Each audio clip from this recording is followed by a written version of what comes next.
Last time we talked about drilling, how you get into the subsurface to be able to get access to take samples. And I guess today we'll talk about exactly what those samples might be.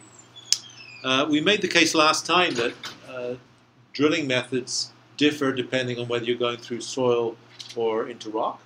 And one of the methods, tricone drilling, is applicable to both, but augering is applicable only to soil, and rotary drilling with diamond drill equipment is applicable only to rock.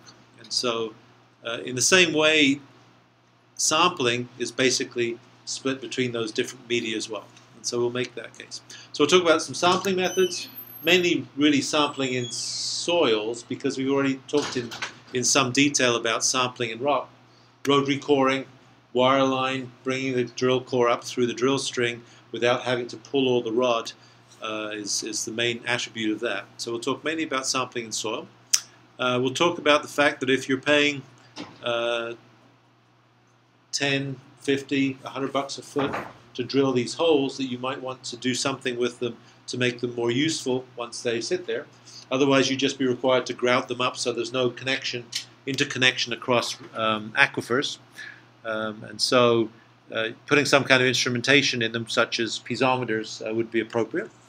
And another method we'll talk about, different from drilling, is to get some idea of what is present in the subsurface by doing continuous profiling, what's referred to as cone penetration testing, where you just drive a probe through the soil and keep it going, and from the parameters that you measure on that probe, you use that as a proxy to be able to figure out whether it's sand or silt or whatever. It's only applicable in soils. So yeah, I'll do that. So this is, I think this is actually a pretty good figure that makes the case for all of this. So we'll do the same as before. We'll use some diagrams to be able to make the points of what the differences are between these different instruments that might be used for sampling, and then look at some real-life examples. So sampling in soils falls into two main categories. Either it's a fine-grained material like a clay or a silt, or it's a coarse-grained material like a sand or a gravel. And the difference between those two classes of medium is that sands and gravels are really resistive to being sampled because you can't force something into them very easily. And clays are much easier to do. You can use cookie cutters, you could imagine, in them. But they suffer in some cases from the problem that once you've recovered this sample, if you can get the sampler pushed into it very easily, then maybe the sample can actually fall out of it very easily as well. So that's the main. So on this, you see a profile that shows these sampling tools. The two main divisions on here are actually shown in this top right corner. And so we talked a little bit about them, but the two categories are what would be called a split spoon or a split barrel, which is here for sands and gravels, and a Shelby tube or a thin wall sampler for clays. And they differ in how they're used. So basically what you see here is this would attach to the rod that would go up the hole. This rod is hollow and so can collect water in it. And so on the split barrel is maybe a 12-inch or an 18-inch length of a probe that's hollow on the inside. It has a cutting shoe at the bottom. The central portion is a cylinder which splits into two, so you can actually, once you've retrieved it, open it up and take the sample out, and it screws into the top of this housing. And this is the one that you put down in the bottom of the hole, and then it would be at this bottom of the hole in sand, and you physically drive it into the ground. So the reason it has a thick wall, so sometimes these are referred to as thick wall samplers and thin wall samplers, is because when you bang it into the ground, you don't want this to buckle. You bang it into the ground under this trip hammer that we talked about last time. I think we probably have some movies of that today. And it will fill up the rod that connects it to the surface. And so the reason for this ball is just as a check valve, so that once you finish driving into the ground and you then retrieve it just by pulling it with the rope on the capstan, then you don't want the water that sits in this pipe above to wash the sample out, basically. So so it's not rocket science, pretty straightforward mechanics. Shelby tube samples or thin wall samples are thin wall, and so they're probably in US units a 10th of, probably a 20th of an inch thickness. So sharp enough at the front to cut yourself like a knife. It is placed onto this main housing, and it just slides on. It has a hole at the top. Put a bolt through the hole, locks it on. Put it down to the bottom of the hole. Whoops, didn't mean to do that. And then at the bottom of the hole, physically push it into. Obviously, the hole would be stopped here, and you physically, well, stopped here, I guess. And then you physically push it into the ground. Once it's in the bottom, you twist it to break off the part which would be at this base here, in other words, right here, and then you retrieve it. Same idea. Water would be in here. You have a stop valve so you don't wash it out. You bring it up to the surface. You take it off. The difference is that when you bring this up to the surface, you take both the shoe and the top off, so you have these split cylinders that you then take the sample out of. It's disturbed, so you bag it and you use it for sieving, but you don't use it to measure permeability because it's not representative anymore. Shelby tube samples come to the surface, you take the Shelby tube off, and that Shelby tube actually becomes the housing where you keep that clay core.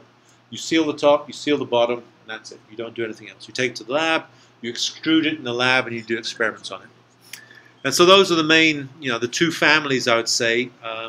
The others would be varieties of that, or changes in slight changes. So if I look at these, a piston sampler, you'll see one is the idea that it's a Shelby tube, but instead of having it open all the way here, you have a piston that goes right down to the bottom, so that when you push it down to the bottom, the piston rests on the bottom of the hole. Then you just advance this tube around it, so the piston gets pushed up in here with the soil around it. And the idea of this is that you use it in things like, not clays, but in silts, which are water-laden. And if you don't do that, when you take it out, the silt will just slough out because it has no real strength to it. What this piston does, it allows you basically to put a vacuum at the top of the sample that allows you to hold it in there, and it works quite effectively. So that's that. Core barrels, we talked about diamond core barrels before, so perhaps we don't need to talk about that. And these are just variants on these for different cases. I guess the only main change is that some have pistons in them to be able to do that. Lots of discussion about how these things work. Yeah, split spoon samplers. We can probably do better by looking at them. A not unusual entry-level job for beginning engineers would be to work on a drill rig, certainly was for me, and to do all the monitoring of what goes on. So the driller comes with a driller and a driller helper. There's a certain hierarchy there. The driller plays with the buttons, the helper loads the rods. And in some cases, the drillers might take this information, but they might want a more, usually it's that you want a more discriminating view, someone with more knowledge, which is you, to be able to interpret this. Because it's basically your window into the subsurface. Maybe come back to that and look at some other things. Yeah, let's look at some movies and what have you. Besides some pictures. All right, what we got? We got some of these last time. We got around, yeah, I think we finished on this.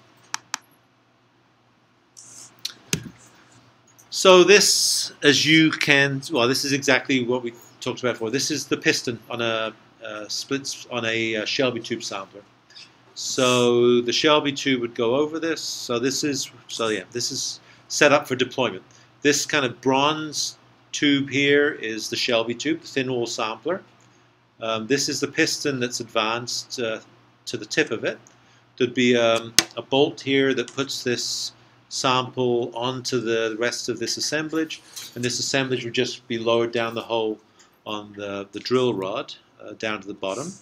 And then once it sits on the bottom, the capstan wheel or the hydraulic lifts on the side would physically just push it 1 foot or 18 inches, the length of this, into the ground.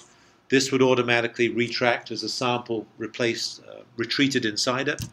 Or as the sample advanced inside it, this piston would retreat up it, and then before you recover it, it would provide enough of a vacuum to be able to get the sample out. You see, actually this is perhaps one of the better pictures of this operating, right? So return water up through here, goes somewhere through a pump, comes out, goes into this coupling here, goes down the hole all the way to the bottom, goes through the bottom of the diamond drill in this particular case, and then comes back up on the outside of that drill string through this coupling into here, and then closed system. This is the monkey hammer that is raised up into the mast with this rope by just going up into the mast, coming back down through the mast, and tying it around a capstan that I can't really see here. This is deliberating what this is. This is just that piston sampler with a thin bore tube on it. This is where the tube goes over this. This little coupling here is where the bolt goes through that locks it onto the rod. Again, ready to go down. Yeah, this is with the sample.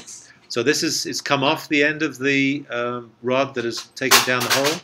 This is the full length. I think this is an 18-inch one. This is the coupling that previously was right here. And this is a clay sample that's locked inside that. All of these methods for drilling and sampling existed before contaminant hydrology was really a discipline.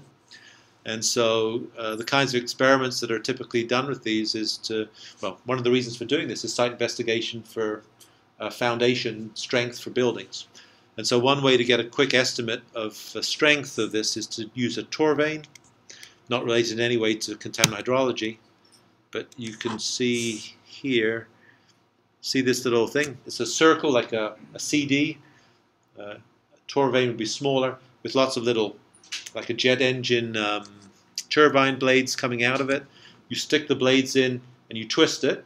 It doesn't move until it reaches some torque. When that torque is reached, it breaks and you record the torque, and you can convert that torque, if you like, into a strength of the soil. Quite just like using a torque wrench on it, basically. With these samples, as they come up, the easiest way to seal it is to cut the sample from the top and the bottom, and then put paraffin wax on it. So this is a tiger torch melting paraffin wax in an old paint can, which ultimately will seal it.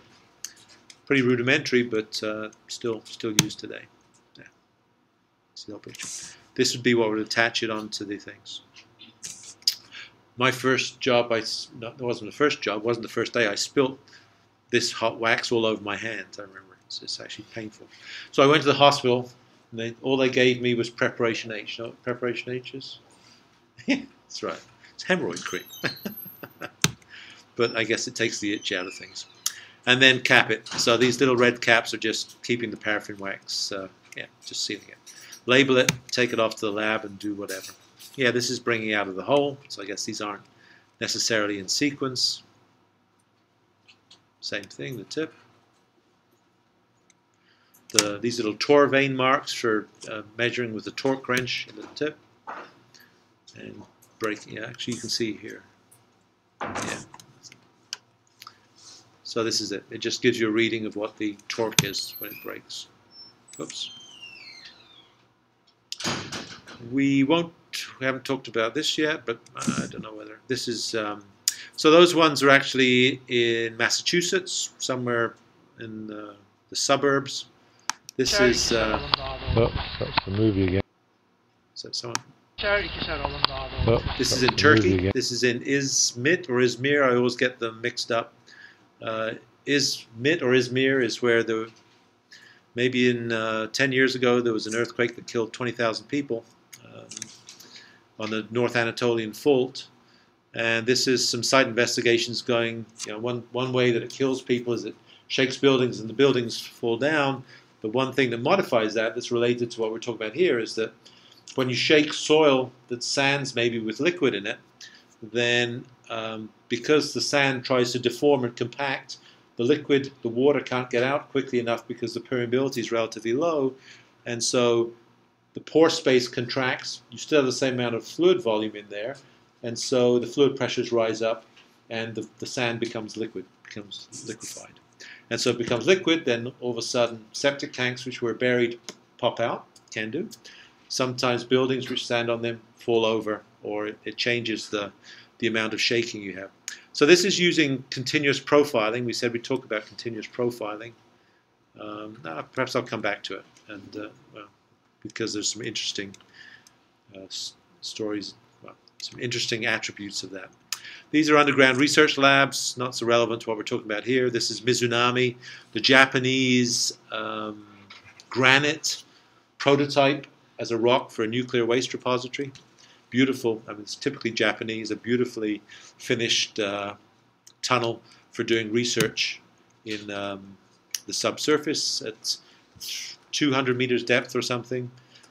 Taking water samples out of piezometers, which we'll talk about a little bit later in these holes.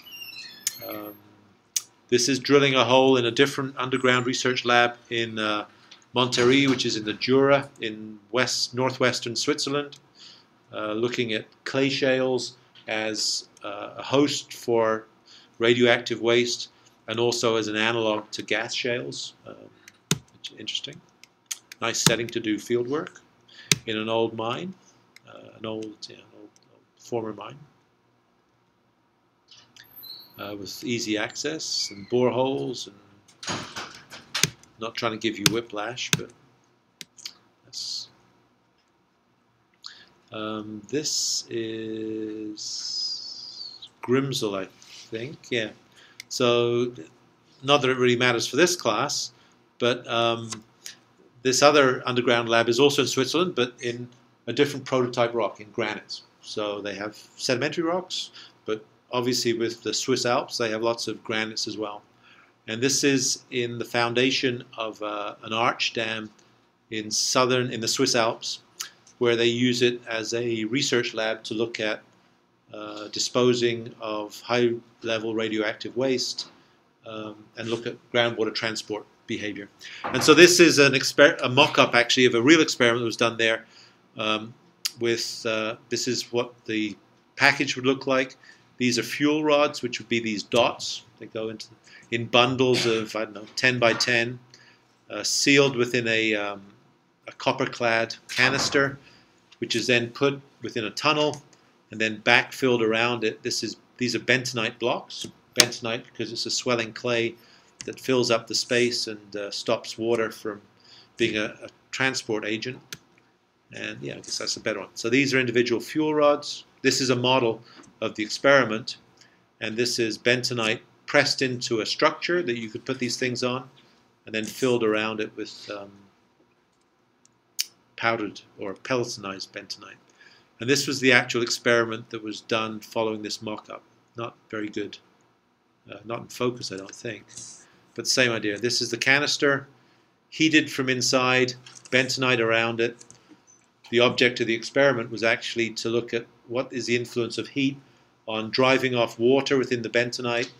Does it make cracks? Does it dry out enough for it to crack? Because cracks would be a path that radionuclides, if the canister split, would be able to migrate along.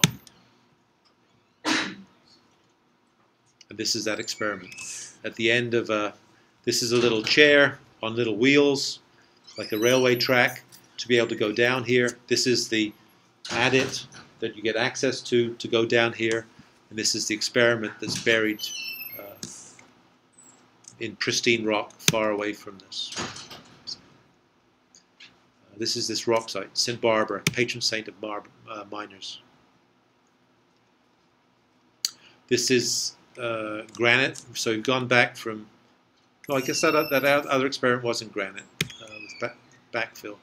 This is in the base of a dam, measuring pressures at different locations, taking cores, doing experiments not in situ, but ex situ in the same location. I guess another heater experiment with a vertical canister. A big packer, which we'll talk about. So here is a ring that maybe goes 20 feet. Outside this ring is a rubber sheath on the outside. This tunnel goes through a fault zone that cuts across it. So one of the big pathways by which fluids would escape from a repository would be along fractures. And faults are just collections of fractures at a much bigger scale. They might be kilometers in size. And so this was an experiment to be able to test the permeability of a fault by isolating it from the drift, by basically inflating this rubber sleeve, by pumping up the gap between this yellow steel and the black sleeve on the outside to push against the wall and physically seal the hole so you can do experiments on flow within this. It's actually quite an impressive setup. Don't talk about those. I guess if I went slower, you'd get some appreciation for this. And measuring fluid pressures in piezometers, which we haven't talked about yet within the rock, but I'm sure you probably know what piezometers are. They just measure fluid pressure at a point. And also, if you have these boreholes, you could actually imagine doing tracer experiments like the ones we talked about at Borden to be able to understand what's going on. Yeah, okay. So maybe, how are we doing for time? We're doing okay for time, I think. Okay. So, yeah, well, we talked about sampling methods. Let's come back to logging methods. Didn't mean to do that. There are,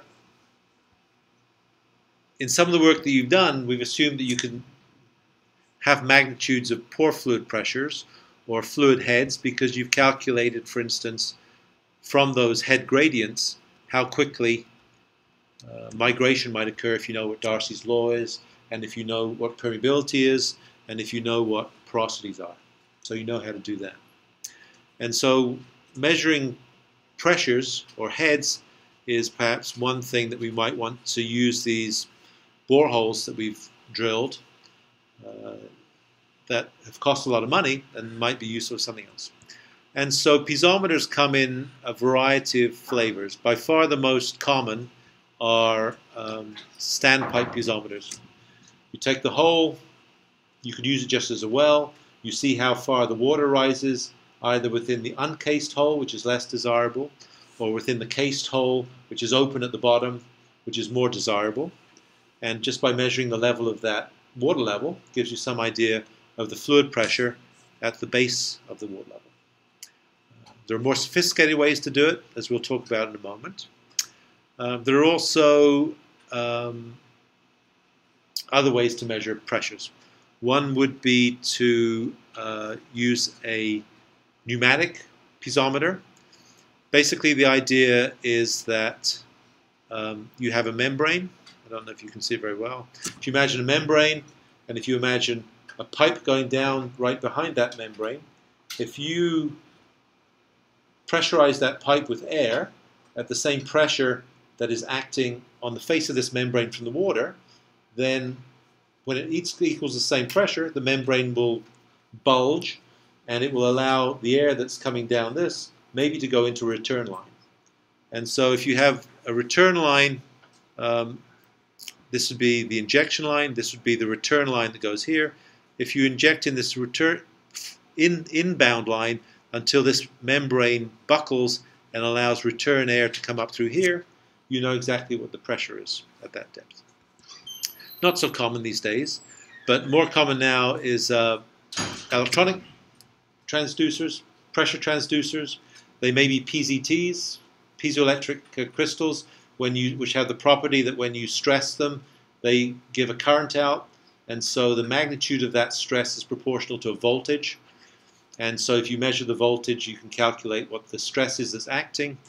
If you have that as a PZT, which is across this that has fluid pressure acting against it, then you could measure the magnitude of the voltage, just like a pressure transducer, and get the magnitude of the fluid pressure directly from that.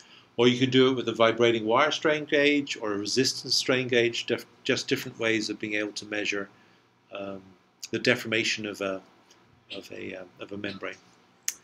And the third, I guess, I don't know if it's the third or the fourth one, if you're measuring pressures in unsaturated soils where the pressure within the water is in tension, then you're going to actually measure a negative pressure, below atmospheric pressure. And so for that, tensiometers are used, which has a porous block which is embedded within the soil, and you use a manometer with a fluid in it. It could be water, it could be mercury. Reasons for using mercury, you know, is because it's much more dense, and so the difference between these levels in mercury is 13 times less in mercury than it is in water. So if you want to measure atmospheric pressure with a water piezometer, then the pressure difference for 100 kPa atmospheric is 20 some feet of water, right?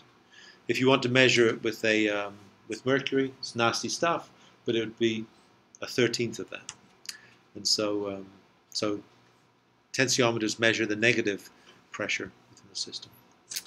These are much more exotic than perhaps we need to talk about in this class. But in really low permeability rocks, if you want to measure flow velocities, which you might, because repository rocks have exactly that purpose, then you could imagine a variety of exotic ways to measure flow velocities. They could be a borehole camera that can be submerged in water, that you can drop down the borehole to measure, to look at the sides of the walls of the borehole, but you can also hold it statically and look at the motion of little particles being washed past it if there's flow within the borehole. It could be something within the borehole where you have a hot wire, and if there's water flowing past that, if you measure the temperatures above and below, the temperature above, if it's flowing upwards, would be higher because of advection from low to high as it flows along the borehole. So some of these work on the principle of basically a hot wire anemometer.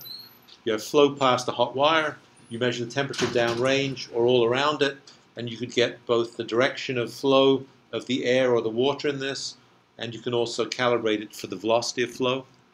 And that's what these are trying to show by measuring within heat pulse. And if you have really high flows, then the other way to do it is with what petroleum engineers call a spinner log, which is just a sonde which you lower down the hole. It has a little impeller on the bottom, and so as you drop it down the hole, it spins because of the water that's flowing past it as it goes down the hole. And then you retract it up the hole and you measure the spin rate again, or the flow rate past the probe again. You take the two results away from each other to take out the effect of the velocity that the sonde is either going up or down the hole, and it gives you a velocity of water flowing in that hole. And the reason you might be interested in that is because if you have an aquifer separated from another aquifer, and they're at different pressures, then you can imagine if you drill a hole that goes through both of them, then if there are different pressures, there would be flow from one to the other because they're now connected and they previously haven't been. And that might be something that you'd be interested to know about in terms of understanding the hydrogeology of what's going on in the system. I think some discussion on different attributes of piezometers, which I don't want to go through. But by far, the most common piezometers are these physical piezometers where you measure water pressures. And so standpipe piezometers, one version of these might be you drill a hole, you take 1 1/4 inch or 1 inch diameter white PVC tubing that you use in your house that you get in 20-foot segments. You glue them all together, you cut some slots in the bottom of it, and you lower it 100, 200, 300 feet down the hole until you get to the bottom of the hole with this red tube here. Ignore these two blue ones. Then you backfill around it with sand or gravel, and so you keep this zone open. And then once you've backfilled with sand or gravel, you either grout the top or you drop bentonite down. Bentonite is a clay, as you know, wouldn't settle, but if you have it pressed into little pellets, sometimes referred to as peltonite, pellets of bentonite, with a little varnish on them.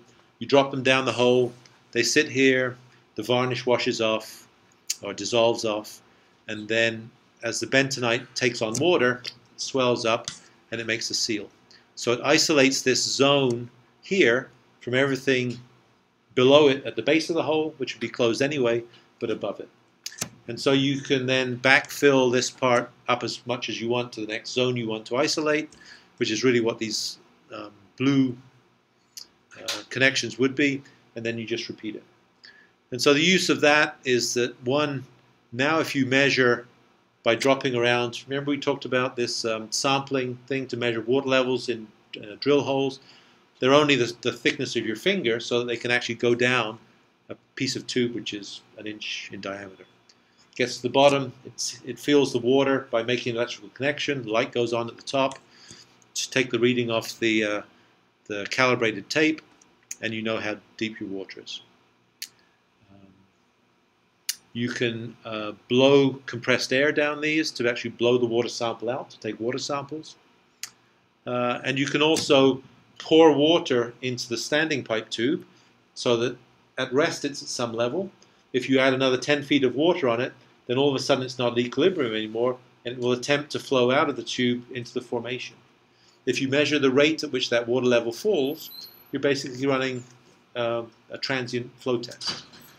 The rate at which it goes down, you plot the height versus log of time, or log height versus log of time, and you can relate that to the permeability of the region that you're sitting in.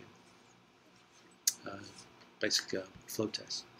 The other way to do that is to not lock. So this would be once you're done with the hole, you've got the samples out, and you want to close it off, and you want it to be useful for you. The other option you have with the open hole is to use a packer. So a packer, we'll look at some in a moment. Actually, why don't we look at them? Is just a mandrel which has a sheath on it. You remember the big one that took up the tunnel we talked about? The yellow stuff on the middle, the black rubber on the outside. So there's a sheath of rubber, a cylinder of rubber that's on the outside. It's attached some way, sometimes quite in a sophisticated way, sometimes just with big radiator clips, right, from a car. And then there's a gas line that comes from the surface, usually from a nitrogen tank, that inflates this against the hole, and it makes a seal. You inflate it against the top, you make a second seal, and then all of a sudden now you have basically the same as this, standpipe piezometer here, but it's mobile, because you can inflate it to lock it into the hole.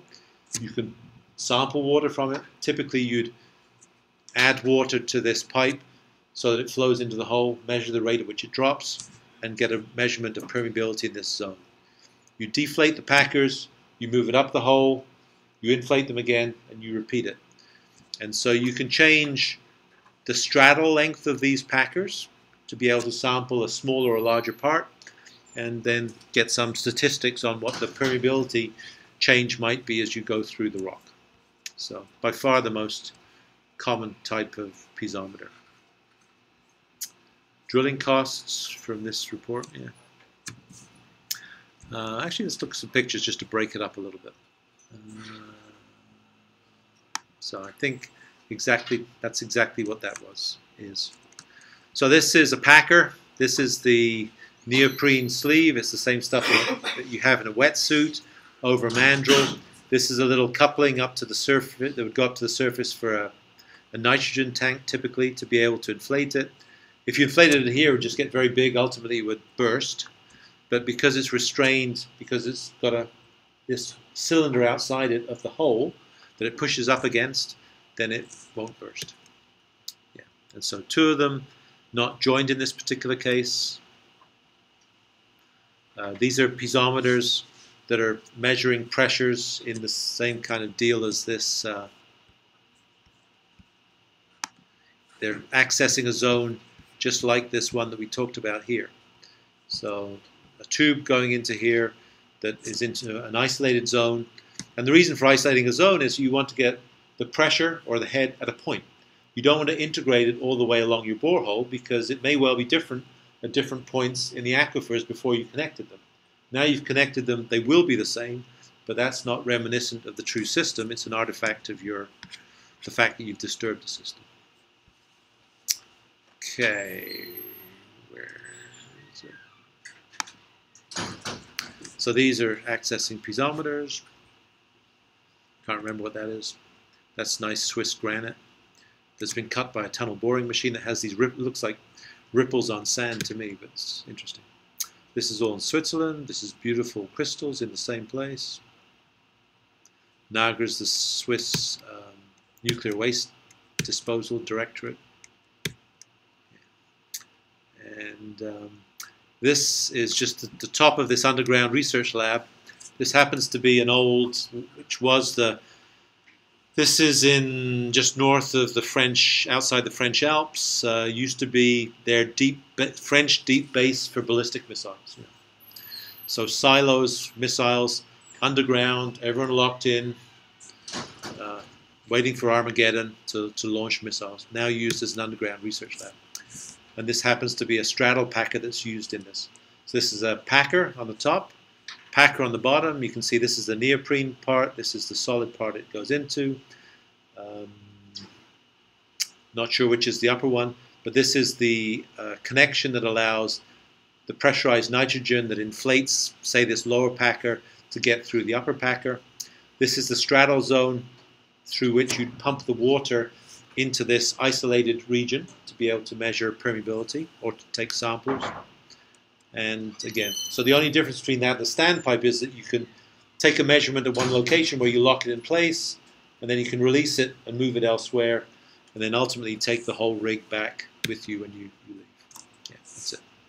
So this is set with a meter zone here. These are nice and long so that no water flows past them.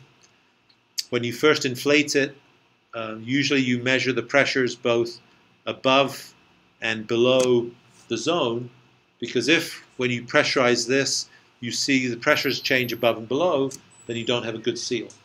So you'd like to have a good seal. And this is one of my colleagues. So this is one of the doors into one of the places where these people would sit with their, hopefully not Putin, with his finger on the button. This is this previous lab, and this is doing the same. This is the rig to lower one of these probes. Actually, a slightly more sophisticated probe than the one we talked about it for the straddle packer.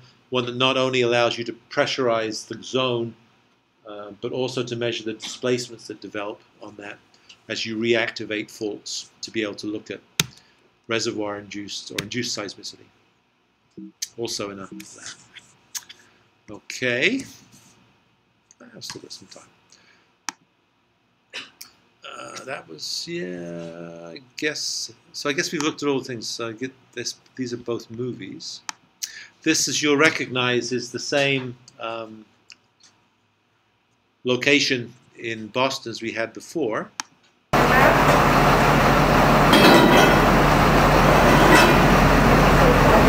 some stuff going on. I'll turn the noise off. It's not so useful.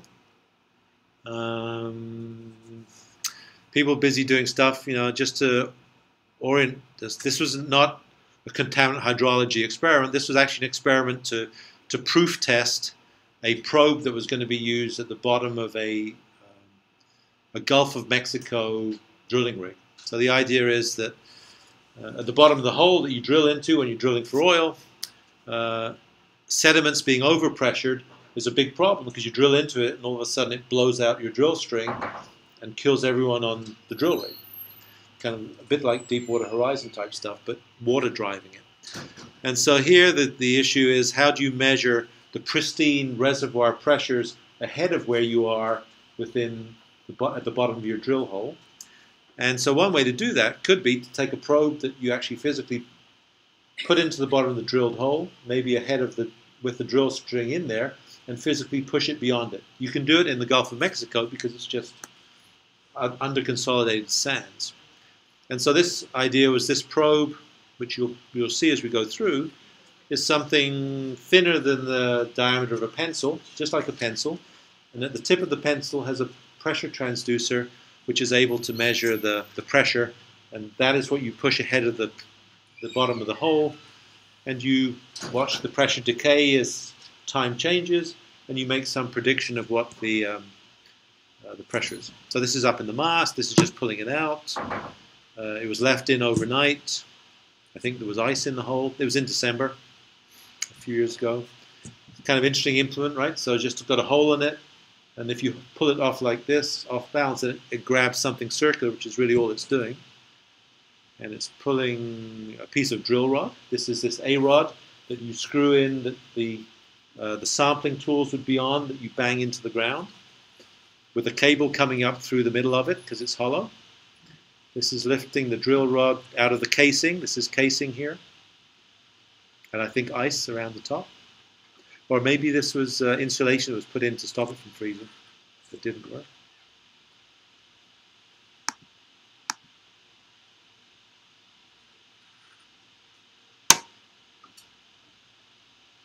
And again, I think, right?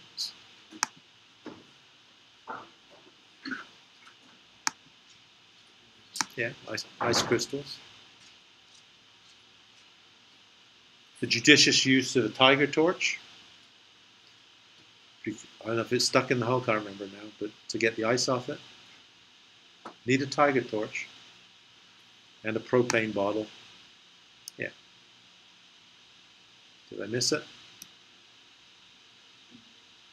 I guess it's come out of the hole. Maybe we'll see it. This is the thick part of it, and beyond it there's about a foot-long pencil, which has this probe. Yeah, there you go. See the bottom of it.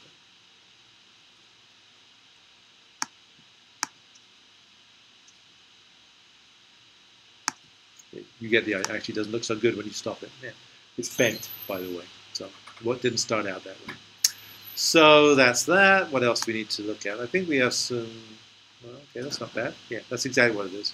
So at the tip, which I just scooted past, close to the bottom of the screen there's a very, very tiny pressure transducer which fits in this and records pressures. So not really the object of this. Got a cramp in my finger.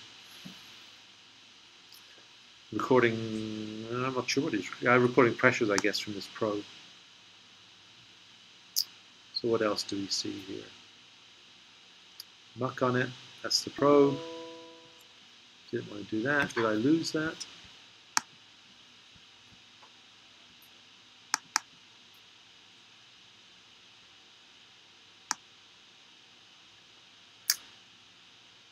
Calibrating it or something doesn't matter. Yeah. Did it?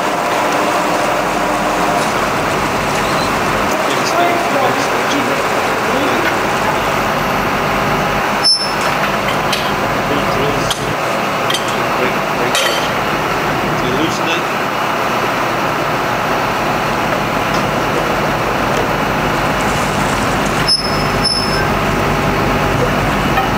Section about 5 seconds.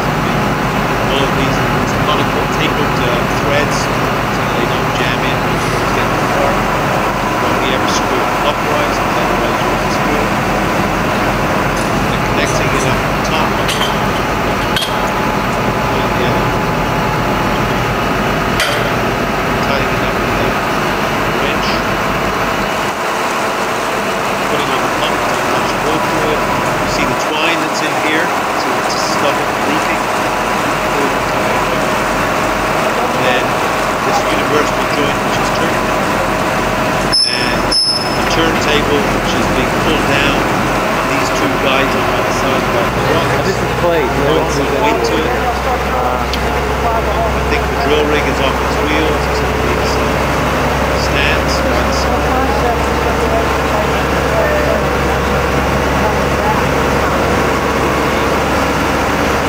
Sound. And then the return fluid that comes through. So down to the bottom, lubricates the drill bit, washes the cuttings up. You could put a sieve in this to catch the cuttings if you wanted to. And then the return line, which is here, that goes down. The ever-present tiger torch. This is that probe again. Twine.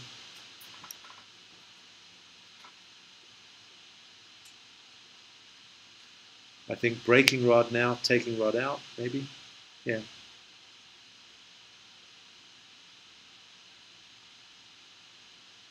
So it's light enough. It's only very shallow. It wasn't very, it's 20 feet deep. I don't think it's much more than that.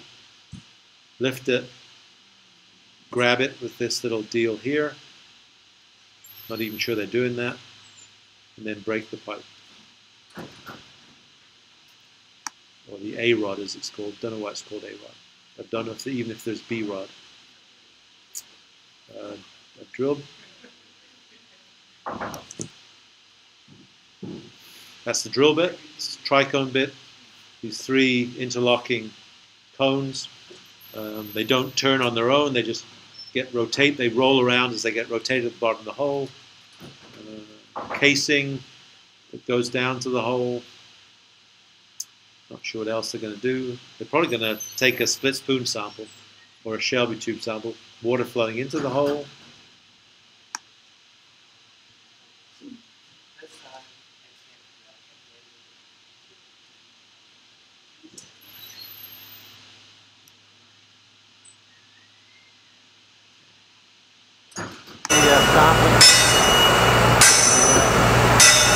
So somewhere at the bottom of this, the business end of this split spoon, which is being rammed into the ground. So this is the trip hammer. It goes around a little capstan here.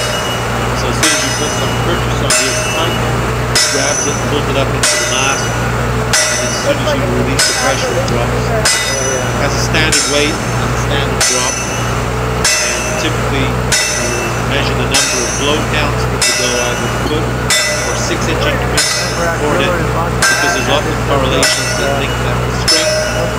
So if you design the foundation on how strong the ground is, then you can use that. In this case, you'd be interested in the sample.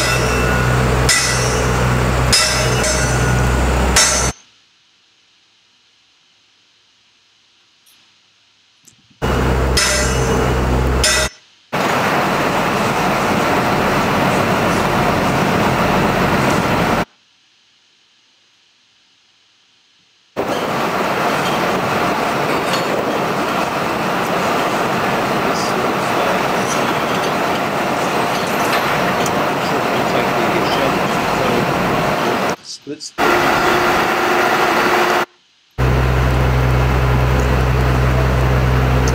this is this thin wall sampler that you saw before. This is the sampling tube. It actually fits onto this, and there's some Allen set screw. You open it and come out into it. Actually, there's not something through it. It fits on top of it. You open it, so these things come out and lock onto it. Yeah, very close. It's going to be lowered down the hole.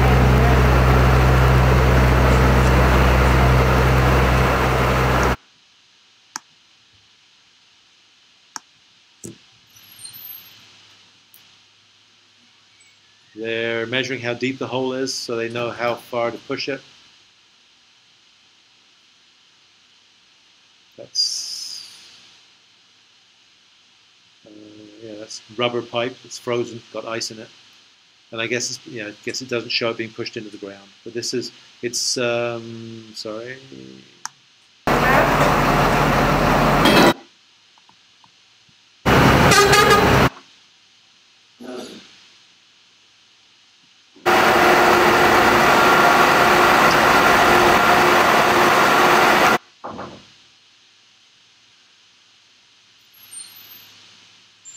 I guess I was just going to show you that the tip of it is actually pushed over. That looks like it's taken out. Too tight. Basically, I'm pressing the shoulder. So I got to tell you what's inside. Hey, Dad, you're down like that. Retract. Take it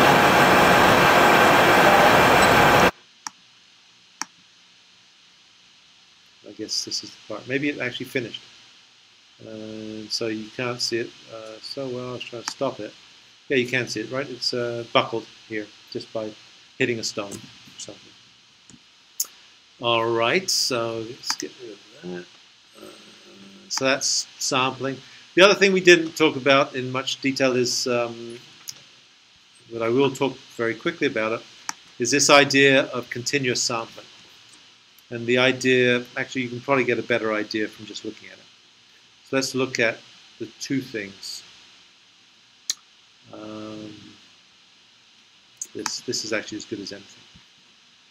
So this is what's called cone penetration testing. This is a rig that comes from, it's owned by the University of Michigan actually. This was a site in Delaware, next to the Delaware River. It was a petroleum refinery. I guess it doesn't really matter exactly. But the cone penetrometer testing is where you take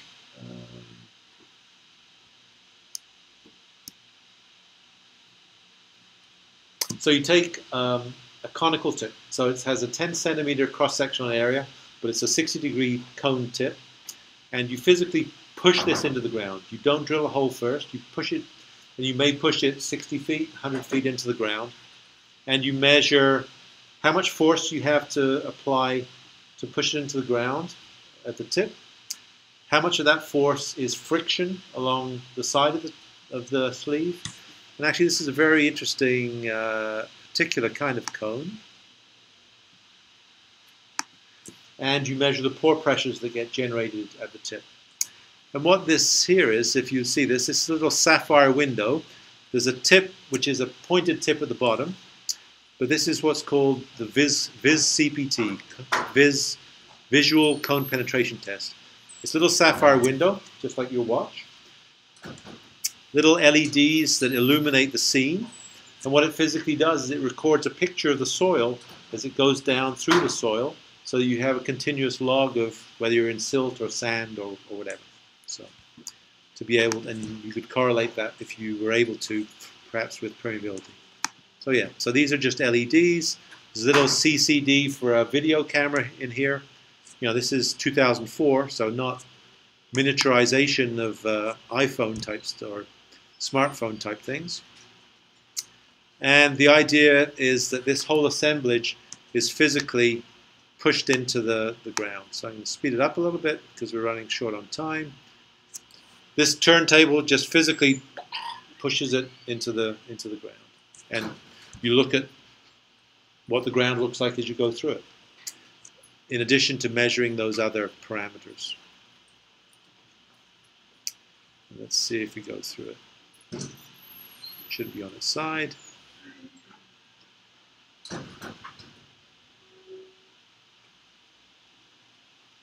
So this is it. You can see it framed behind the back there. So this is it.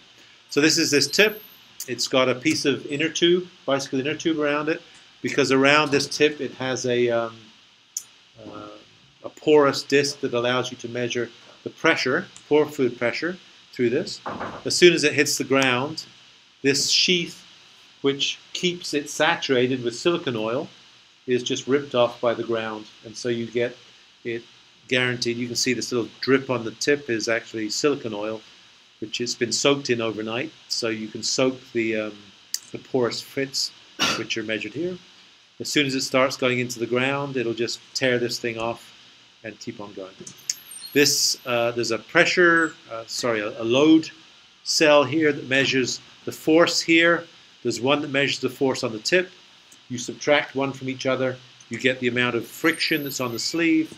And the basic idea is that by using the force that you have to push this with, measuring the sleeve friction on this sleeve, and by looking at the fluid pressure, by using those three metrics, you can get a pretty good idea of what the soil type is. Because if you imagine trying to push this thing in a soil which has very low permeability, it physically opens up the soil, it strains it, like you could imagine it compressing it. If it's got low permeability, the fluid can't get out, and so the pressure will build up. So if you get a large pressure, you have a low permeability soil. If you have no overpressure by the drivage, you have a high permeability soil. And so you can use it to be able to evaluate the permeability of the soil. And so there's not much to see once things go on. This is just about to go into the soil. Or not. Apparently not.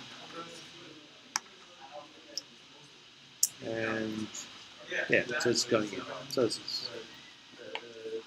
So this is the whole assembly, right? This is the little window, which isn't right at the tip, but it obviously has to go through there. And you can measure a profile of permeability.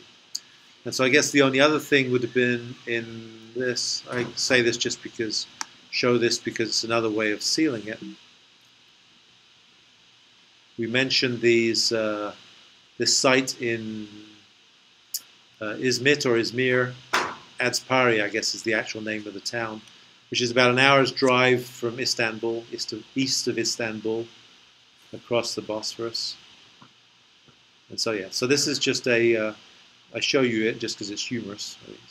So this is instead of a rig which is mounted in that particular case on the back of a truck, these also exist on track-mounted components.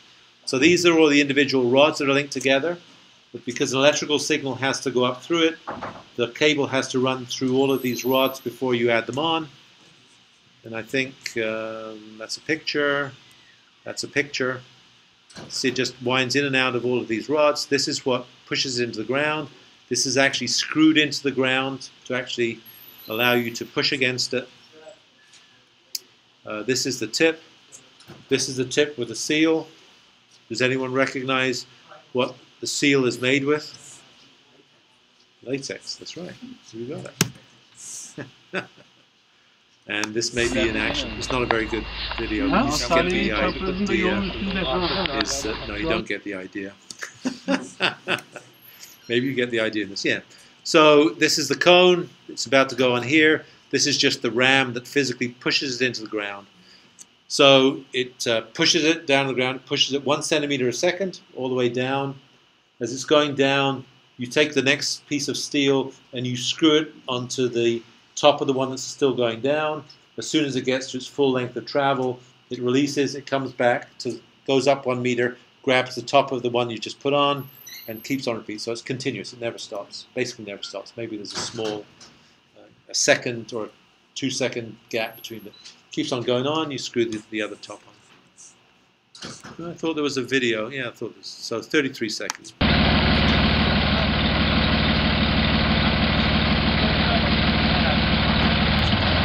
So I think in this case, maybe pulled down by a chain. I can't actually tell. Or hydraulics. These are all the pieces of the steel rod on the side that are to be added at some stage. I guess they're put on the ground. I don't know if we'll get to see a changeover. It is going down at 1 centimeter a second, so it takes 1 minute and 2/3 to do a 1 meter. Yeah, so you don't see it change over. Don't know why he's picking his pants, but he probably wasn't thinking it was being filmed, I suppose. So these are students, these are grad students operating in this particular case.